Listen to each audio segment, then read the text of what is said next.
Depois de um longo tempo, estamos aqui de volta. Eu já tenho falado algumas vezes, mas pelo vídeo, né? Faz um tempo já que eu não falo assim ao vivo e a cores, então eu tô extremamente ansiosa, gente. Mas enfim, vamos lá.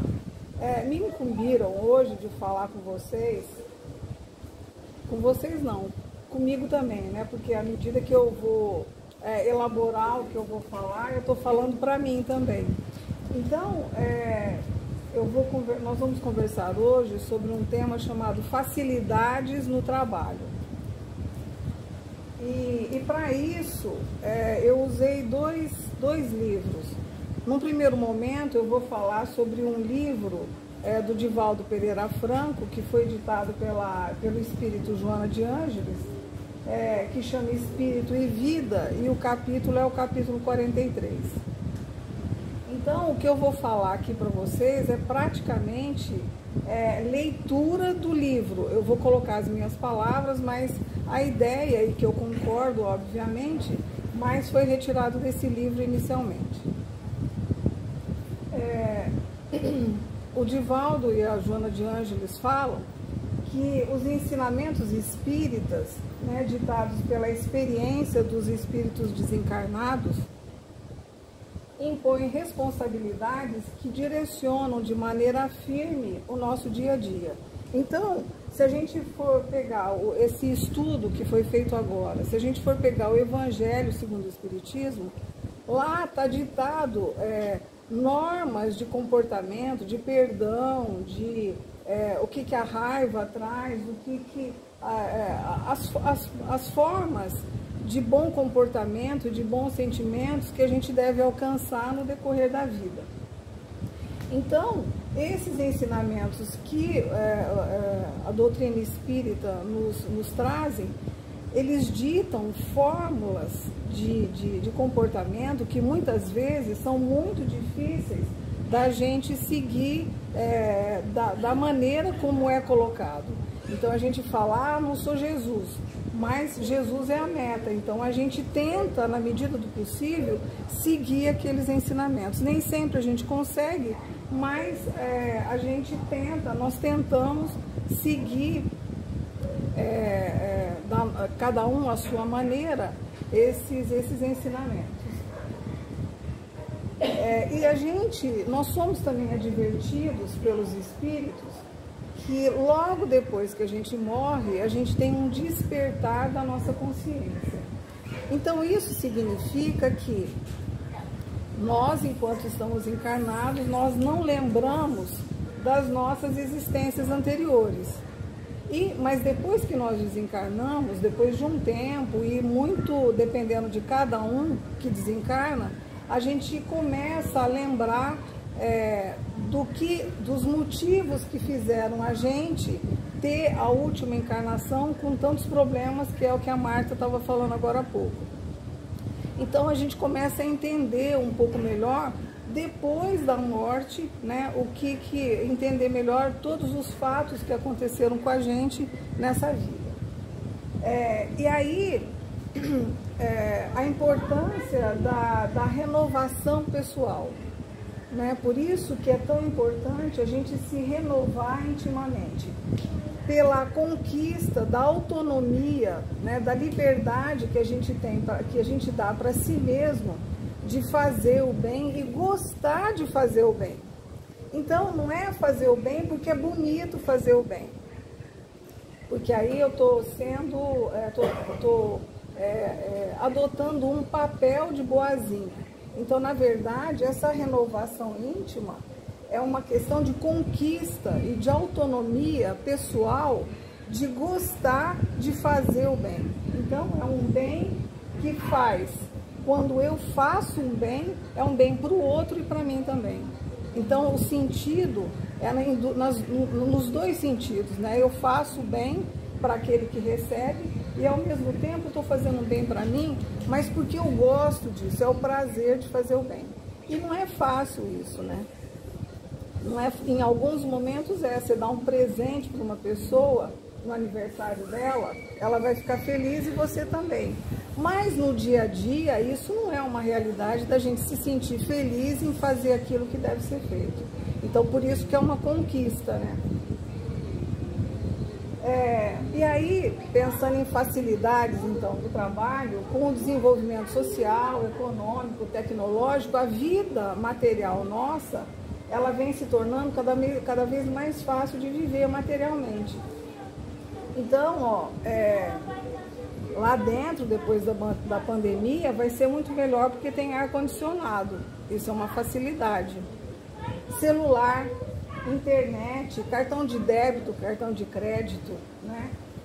Carro automático, né? Que você nem precisa mudar a marcha mais para quando a gente consegue ter um carro automático. E eu pensei na panela de pressão, inclusive, porque eu fui cozinhar mandioca e eu vi a facilidade da panela de pressão. Parece uma coisa besta, mas isso sim, são facilidades que a gente vai tendo no nosso dia a dia. Por outro lado, essas facilidades, muitas vezes, ela leva à acomodação pessoal. Então, essas facilidades, muitas vezes, levam a gente a ser acomodado justamente nos aspectos que nós precisamos mudar. Então, se a gente tem preguiça, por exemplo, a internet facilita muito. Para quem quer dar o golpe em alguém, por exemplo, a internet facilita demais da conta. A gente vê os golpes que são dados, né? Então, essas facilidades, muitas vezes, se a gente não tomar cuidado, nós nos acomodamos justamente naquilo que a gente precisa mudar. E aí, precisa de um autoconhecimento, de uma autocrítica para perceber que precisa mudar e aproveitar essas facilidades que são colocadas na nossa disposição para mudança e não para continuar acomodado e levar toda uma encarnação levando sempre da mesma maneira. Eu estava pensando agora mesmo nessa questão que a Marta estava falando, de reclamar a vida inteira. Reclama porque não dá certo, reclama e não dá o passo à frente, né? E aí, nessa acomodação, a Joana de Ângeles e o Divaldo Franco fala que a pessoa faz acordos consigo mesma que são nocivos para aquilo que ela deve ser, para as mudanças que ela precisa fazer para se tornar o que deveria ser. Então, uma coisa é eu ser de um jeito, outra coisa é eu planejar e conseguir mudar esse meu jeito para ser diferente, de acordo com os ensinamentos da nossa doutrina espírita, né? E aí, essa acomodação, então, faz com que a gente tenha esse acordo nocivo, né? E aí, eu estava pensando o seguinte, que essa acomodação é um mecanismo psicológico que todos nós usamos para nos mantermos confortáveis emocionalmente. Então, é ruim a gente se sentir desestruturado, é ruim a gente se sentir desequilibrado. Então, essa acomodação, ela serve justamente para isso, para manter a gente nessa zona de conforto, né? E sair dessa zona de conforto é justamente o que faz com que a gente consiga renovar. E para lidar com esse poço que cria, né, entre aquilo que a gente é e aquilo que deveria ser, a gente justifica o nosso comportamento. Mas porque é para você ser de tal jeito. Não, eu preciso ser de tal jeito, mas eu não consigo. Aí eu justifico também, mas eu não vou conseguir mudar tudo nessa encarnação. Eu vou deixar um pouco para a próxima, aí a gente se justifica. Ou então, a gente esconde o nosso jeito de ser vivendo de aparência. Então a gente, perante as outras pessoas, nós somos de um jeito, e chegando em casa com as pessoas mais próximas, né, a gente se encontra de uma outra forma. Então, viver de aparência. E aí a pessoa adapta as orientações do Evangelho ao seu bem-estar. E aí ele fala também, o Divaldo, tanto das nossas conversas informais, mas também nessa situação que eu me encontro agora, de estar falando para as pessoas. Então ele fala, ó, muitas vezes deixamos de falar sobre certos temas porque parecem fora de moda, fora de contexto, né? Mas que poderiam contribuir com o nosso próprio despertar espiritual, como também de outras pessoas. E aí ele cita lá um monte de exemplos. Então ele fala: aborto, anticoncepcionais, evitar filhos, uso de álcool, fumo, drogas, libertinagem, agiotagem, maledicência, calúnia, preguiça, compromissos infelizes. Essa história da gente ir ficando com as pessoas sem ter um compromisso, muitas vezes a gente machuca amorosamente uma outra pessoa e a gente desconsidera isso, né? E aí eu estava lembrando do início da nossa conversa aqui. Os espíritos nos falam principalmente sobre o despertar nosso após a morte. Então a gente começa a lembrar porque é que as coisas aconteceram como aconteceram. E a semana passada não, essa semana, eu estava com uma alergia, que eu sou de perder o nariz de tanto que eu espirro. E aí agora tudo é Covid, né? Eu já me tranquei no quarto e falei, pronto. Aí eu fui assistir uma palestra de uma mulher chamada Ana Cláudia Quintana Arantes. Ela foi falar sobre a morte é um dia que vale a pena viver. Achei maravilhosa a palestra da mulher, de 1h e pouco, achei maravilhosa. Bom, eu melhorei, era só alergia mesmo, já fui sassaricar na rua. Fui na casa de uma amiga e chegando lá, eu dei de cara com o livro A Morte é um Dia que Vale a Pena Viver. Eu falei, não é por acaso, justo na semana que eu vou lá no Fabiano fazer palestra. Catei o livro e fui ler. Então, um dos assuntos que a gente deve falar, mas que geralmente a gente não fala, é sobre a morte. E aí eu pensei o seguinte, os espíritos falam para nós sobre as nossas lembranças depois da morte. E a gente vai conversar agora sobre as facilidades do trabalho e a experiência de morrer. O que acontece com a gente na hora da morte? A hora que todos nós, com certeza, vamos passar. É um assunto meio, né? Ainda mais depois do Halloween, mas enfim, né? Vamos lá.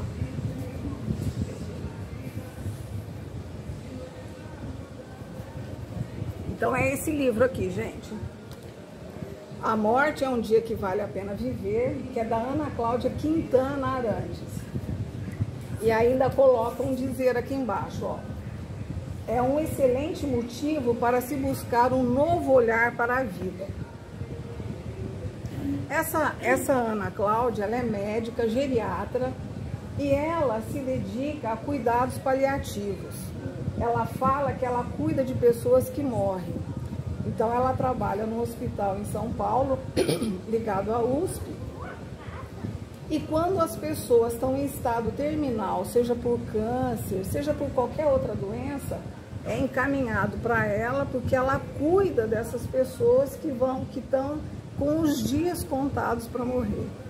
E aí ela fala sobre a experiência de morrer. Ela é extremamente católica, mas os ensinamentos que ela traz no livro, na palestra, é tão interessante que tem tudo a ver com o espiritismo. Então por isso que eu vou falar, e depois no final eu vou fazer a ligação com o trabalho, as facilidades do trabalho. Ela fala que o cuidado paliativo é um conhecimento de alta complexidade, de alto desempenho e principalmente de altíssima realização profissional e humana. Então, o que ela faz? Uma pessoa que está com câncer em estado terminal e sente muita dor, ela tem que arrumar um jeito de não sedar essa pessoa, mas conseguir deixar essa pessoa numa situação confortável, que ela consiga ter o final da sua vida com qualidade e pensar, inclusive, sobre a vida que ela teve e também ter contato com os familiares de uma maneira saudável para resgatar o que ela poderia ter feito e não fez. E aí ela fala assim, olha, nós fazemos planos, mas nada garante que a gente vai conseguir alcançar os nossos planos. A morte é uma garantia para todo mundo, acreditando em Deus, não acreditando, acreditando no espiritismo, não acreditando, uma coisa é certa, todo mundo vai morrer, seja rico, seja pobre, seja verde, cor-de-rosa, amarelo, todo mundo vai morrer. E aí ela fala o seguinte, uma coisa muito assim, pesada, eu até achei, sabe? Os momentos que vivi acompanhando pacientes na fronteira da vida jamais poderiam ser traduzidos em palavras. O indizível é a melhor expressão da experiência de viver a morte. Ela fala que nada consegue traduzir esses momentos dessa passagem nossa da vida para a morte do corpo físico, né, para nós. E aí ela continua. Em nossas lembranças sobre o tempo, temos o como nós vivemos nos diferentes períodos da vida. Então, se a gente falar, olha quanto tempo, né? Eu tenho 60 anos, como é que foi esse tempo? A gente relaciona o tempo com os fatos, com os períodos que nós fizemos determinadas coisas. Eu entrei na faculdade, quando era criança eu fiz isso, fiz aquilo, mais tarde eu fiz isso, aquilo, depois entrei na faculdade, Aí ela fala que a gente, então, em nossas lembranças, o tempo, a gente consegue fazer isso, colocar, dividir as nossas experiências no tempo. Aí ela fala, no processo de morte, quando a gente está próximo da morte, nos distanciamos do que significa esse período dividido em tempos, né? Em que estamos vivos, conscientes e capazes de decidir sobre ele. Porque se a gente tem o tempo à nossa disposição, você planeja, você lembra sobre o passado e ainda continua pensando no que você pode fazer para o futuro. Mas quando você está morrendo, não. A percepção do morrer traz a consciência do que nada do que temos ficará conosco. Nada do que a gente fez, nada do que a gente adquiriu vai ficar com a gente. A gente não vai levar nada. E aí ela fala o seguinte, olha, nós gastamos nosso tempo com bobagens, com sofrimentos desnecessários. Às vezes a gente até gosta de sofrer, né? Falar, e a gente fica esticando muitas vezes o sofrimento, sendo que a gente poderia sofrer só o necessário. Não precisa esticar o sofrimento, né? Mas às vezes a gente é meio masoquista, acho que porque chama atenção, porque gosta. Eu adoro falar assim, acho que eu não vou passar de hoje. Até um dia que o meu companheiro falou, não se preocupe, só tá morrendo gente boa. Aí eu falei, bom, então, né? Aí chegamos a esbanjar o nosso tempo de vida, né? Muitas vezes a gente esbanja, não faz nada, de perna para cima, e vai gastando o tempo, vai levando de boa o tempo de qualquer jeito. E aí não há como se apegar o tempo, não tem como a gente parar o tempo. O tempo urge, né? E aí, o que a gente faz? A gente se apega às pessoas, às roupas, ao dinheiro, ao carro, aos bens materiais que compramos e levamos para casa. Mas não é possível segurar o tempo. Só a experiência que ele nos permite construir. Então, o tempo, a gente só consegue lembrar do tempo pelas experiências que a gente consegue construir e aprender as coisas. E aí, ela coloca duas perguntas, né? O que fazer com esse tempo que vai passando? O que eu faço com o meu tempo? E pensando seriamente nessas duas perguntas, ela coloca, essa reflexão é a chave que liga a lucidez das escolhas. Se a gente sempre tiver em mente o que eu estou fazendo com o meu tempo, a gente vai fazer as melhores escolhas para a nossa vida. E não esbanjar o tempo de qualquer jeito. Né? O que eu estou fazendo do meu tempo? O que eu estou fazendo da vida? O que eu estou fazendo na segunda, terça, quarta, quinta, sexta? Que horas que eu vou dormir? Que horas que eu acordo? Qual que é a rotina? O que eu estou fazendo? Quais as decisões que eu estou tomando? O tempo, ele pode passar despercebido, mas muitas vezes a gente pode viver tão intensamente 5 minutos da nossa vida com uma experiência tão intensa, tão especial, que essa experiência esse momento se tornará eterno em nossas lembranças. Às vezes acontece alguma coisa tão forte em alguns segundos que a gente nunca mais vai esquecer. Então, a gente não precisa de muito para a gente ir aprendendo durante a vida. Aí ela fala, o tempo para transformação pessoal não depende da duração. Muitas vezes, se a gente direcionar a nossa vida, né, lembrando daquelas perguntas, o que é que eu estou fazendo com o meu tempo de vida, né, no meu dia a dia, né, a nossa transformação, ela pode ir acontecendo. E aí ela volta para a morte, né? Ela fala, a experiência de morte tem um imenso potencial de transformação em um curtíssimo espaço de tempo. Às vezes a gente demora, né, anos, até fazendo terapia, né? Então tendo alguém ali ajudando para pensar sobre os nossos próprios problemas, para entender coisas simples, a nosso próprio respeito. Às vezes leva anos para a gente entender alguma coisa, às vezes leva anos para a gente conseguir perdoar alguém, às vezes a gente não consegue em momento nenhum da vida, né? Aí ela fala, mas no tempo de morrer, que a capacidade individual de compreender e tomar atitude sobre o uso do próprio tempo se acelera, pedir perdão e perdoar acontece rapidamente. Então o tempo, esse tempo que está se findando, ele é fundamental muitas vezes para a gente se transformar.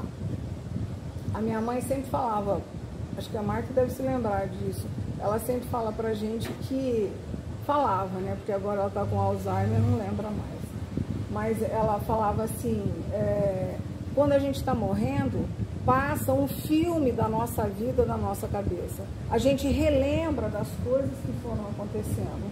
E é exatamente isso. O que a Ana Cláudia fala é exatamente isso. Que no tempo de morrer, justamente porque não tem tanto tempo mais, é pouquíssimo tempo, né? A nossa transformação pode acontecer de uma maneira muito rápida.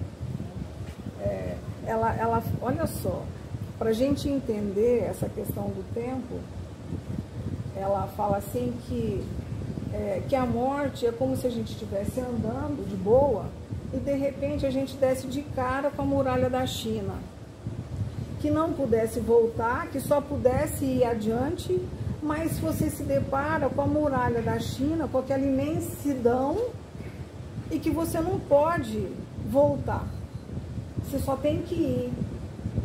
Não pode parar, você só tem que ir. E de repente você se depara com a muralha da China à sua frente. Aí ela fala, a única coisa a fazer é olhar para trás. Olhar para o caminho que percorreu e tentar entender o que fez para chegar até ali. Qual foi o percurso que cada um de nós percorreu para chegar até ali. E se perguntar se valeu a pena. Aí que é a grande questão, né? Aí, olha só, e aí já ela fala, né? O que faz a diferença é entender que, dependendo das escolhas que nós fizemos ao longo da vida, é a paz que sentiremos ou não nesse encontro consciente com a morte. Então, a gente fala, nossa, quando eu morrer, eu vou para o umbral, né? Às vezes não precisa nem morrer para ir para o umbral, né, gente? Às vezes, assim, às vezes a gente está cavando a nossa ausência de paz nas escolhas que a gente vai fazendo no dia a dia. E quando eu estou falando isso, eu não estou falando aqui de alguém que está isento disso tudo para uma plateia desgovernada. Não, eu sou desgovernada também. Então, assim, nós estamos todos no mesmo barco tentando acertar e muitas vezes a gente não consegue. E aí, ela ainda coloca a importância de não sermos aquela pessoa que não está viva de fato, mesmo com o corpo funcionando bem. Às vezes a pessoa morreu e não sabe, né? Por quê? Porque enterrou as suas dimensões espiritual, familiar, social e espiritual, enterrou e só sabe olhar desgraça na vida, né? Aí ela coloca, ó, quem não sabe se relacionar, que tem dificuldade de viver bem, sem culpa e sem medos. Tem gente que tem medo para tudo, até para aprender a dirigir, né, com alguém do lado ensinando. Medo de tudo, medo de sair à noite, medo. E eu sou uma cagona, mas eu nunca deixei o medo me impedir de fazer aquilo que eu queria. Eu vou me borrando, mas eu vou. Às vezes eu quebro a cara, às vezes não. Mas eu faço e pronto. Bom, quem não confia, aquela pessoa que não confia, não entrega, não permite, não perdoa e não abençoa. Quem reclama de tudo e de todos. Quem perpetua sua própria dor, se entorpecendo com drogas, álcool, antidepressivos. É claro que tem pessoas que precisam de antidepressivo. Eu tenho um problema que eu tomo meu comprimidinho toda noite. Mas é recomendado pelo médico. Eu tenho um problema de ansiedade, eu tenho transtorno de ansiedade que se eu não tomar meu remédio eu descontrolo mesmo. Então, para eu me manter razoável, eu vou tomando meu remedinho. E aí, quem perpetua a própria dor e usando da droga, do álcool, de tudo, né? Tentando se proteger da tristeza, porque não sabe ser feliz, não consegue ser feliz, só sabe ser triste. Olha que tristeza, né? E aí reclama de tudo. Tem gente que pode ter o céu na vida, prefere ficar reclamando da vida. A Su fala uma coisa interessante, ela fala, é a forma como a gente olha as coisas. Você pode, uma pessoa olha o mesmo problema de perspectivas diferentes, né? E aí, a gente volta ao Divaldo, né? Lá no livro do Divaldo. Aí ele fala o seguinte, olha, que é preciso lembrar sempre que as pequenas realizações fazem grandes os homens. Justamente se a gente tem as facilidades, né, a gente tem que colocar essas facilidades a nosso favor para a gente conseguir fazer, mesmo que pequenas realizações, para a gente ser grande. Jesus não está cobrando de nós para a gente resolver tudo, mas para a gente seguir em frente. E quando a gente encontrar essa muralha, né, esse nosso encontro consciente com a morte, que a gente olhar para trás e falar, bom, o que dependia de mim eu fiz. Posso ter feito bobagem, mas eu tentei fazer. A gente não vai acertar tudo, mas a gente tem que seguir. Aí ele ainda continua. As vitórias humildes sobre as paixões aparentemente insignificantes e os singelos hábitos maus tornam valorosos os lutadores. Então, muitas vezes a gente não precisa vencer um grande defeito que a gente tem. Mas se a gente luta para isso, isso faz a gente se tornar lutador. Isso que é interessante acontecer, né? Somente quem é capaz de ser grande nas pequenas lutas se faz humilde nas vitórias grandiosas. Então, se a gente vai conseguindo coisas pequenas no dia a dia, a gente vai conseguir perceber quando nós conseguimos fazer uma coisa muito maior com humildade, sem se achar, sabe? Sem achar que é o rei da cocada preta, né? Sem achar que é o bambambam, né? O dono da verdade. Ai, gente, é isso. Então, olha, essas facilidades que a gente tem no nosso trabalho de viver não pode impedir a gente de conseguir, de continuar lutando, principalmente contra os nossos próprios defeitos, se a gente considerar esses defeitos tendo como parâmetro os ensinamentos de Jesus. No nosso caso, a doutrina espírita, né? O Evangelho, o Livro dos Espíritos. A gente não vai conseguir fazer tudo, mas vencer as dificuldades que a gente tem ali, ó, persistindo, tentando fazer diferente, né?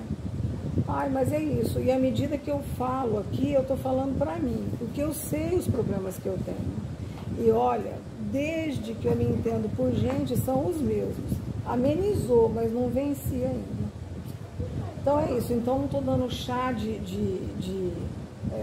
moralismo, sabe? Não, eu estou me colocando nesse meio aqui para que todo mundo se sinta encorajado a lutar no dia a dia. Ai, muito obrigada a todos pela paciência e até uma outra hora, né?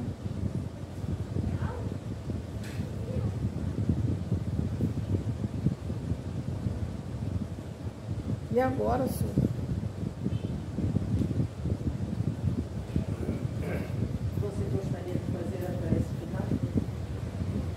Ai, olha, eu acho que foi uma prece essa que eu já fiz. Porque